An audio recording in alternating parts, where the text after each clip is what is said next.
Mayor Tumang, you're lying. Hindi po, Your Sandali Honor. po. Let me finish. Please don't answer. Don't talk unless you are recognized by the chairman. Mayor Tumang,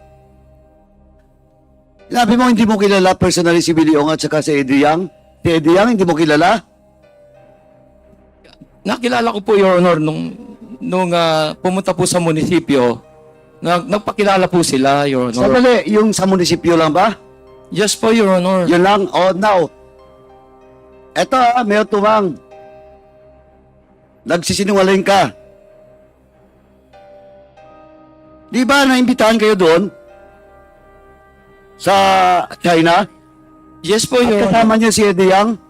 Yes po, Your Oh, Honor. now you're telling me that sa munisipyo lang? Nung Don't lie. You're lying. Di- Anong hindi? May mga picture kayo abroad. You were invited and you represent Mexico, Pampanga in that travel with Eddie Yang.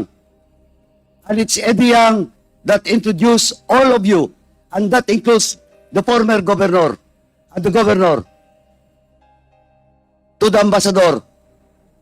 Yes po, Your Honor. Oh, ngayon di mo kilala? Mr. Chairman, Hindi ko lang po with that, Mr. Chairman, I have warned you, pasensyahan po tayo.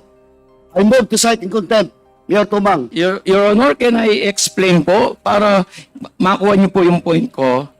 Sandali po. Please po, Your Honor. Sandali po, you're not yet recognized. Mr. Chairman, once again, I move to cite in contempt Mayor Tumang in violation of our Section 11, Paragraph B. Refusal and evading to answer questions of the members of this committee. So move, Mr. Chairman. Your Honor, can you please give me a chance to explain?